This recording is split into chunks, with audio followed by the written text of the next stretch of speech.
Le plateau de N'oubliez pas les paroles est composé d'intermittents du spectacle. Une joie pour la candidate Mylène qui l'est aussi et qui est venue soutenir son métier dans le programme, pour le plus grand plaisir de Nagui. Catherine n'a toujours pas bougé. Depuis le 28 février dernier, cette mère de famille belge conserve sa place de maestro dans N'oubliez pas les paroles.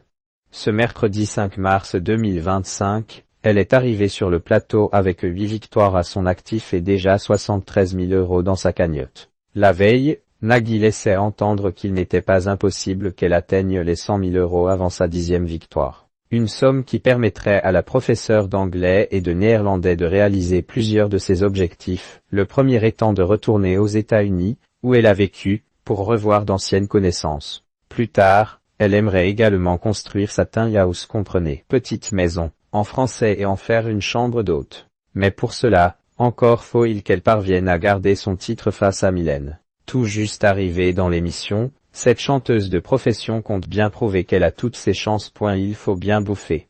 Pour Nagui, il faut continuer à soutenir les intermittents, elle envoie ça, c'est sûr, s'est exclamé Nagui à l'arrivée de Mylène face à Catherine. En effet, la toute nouvelle candidate est chanteuse de profession et pourrait donc bien avoir ses chances de détrôner la maestro actuelle. Quand bien même celle-ci ait déjà pris des cours de chant lyrique. Dans le Var, Mylène possède son groupe Mage avec lequel elle chante et se produit. Elle est donc tout bonnement intermittente du spectacle. Une annonce qui a largement fait réagir sur le plateau de N'oubliez pas les paroles.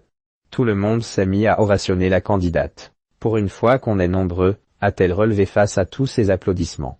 Je crois qu'il y a tout le plateau, pour vous situer, a alors rétorqué Nagui avec son humour légendaire avant d'énumérer la technique, les équipes, les ambianceurs et les musiciens. Ici, tout le monde est dans l'intermittence. Et ça fait partie des chances que l'on a dans ce pays, a-t-il affirmé en parlant de la France, de pouvoir vivre de sa passion et de la culture. En effet, dans l'Hexagone, les artistes n'ont pas à se dire « si t'aimes ça, il n'y a aucune raison que tu sois payé ». Bah non, il faut bien bouffer. Et Mylène d'ajouter « et on se bat pour ça ». À propos des intermittents du spectacle, Nagui et Mylène vibrent au diapason.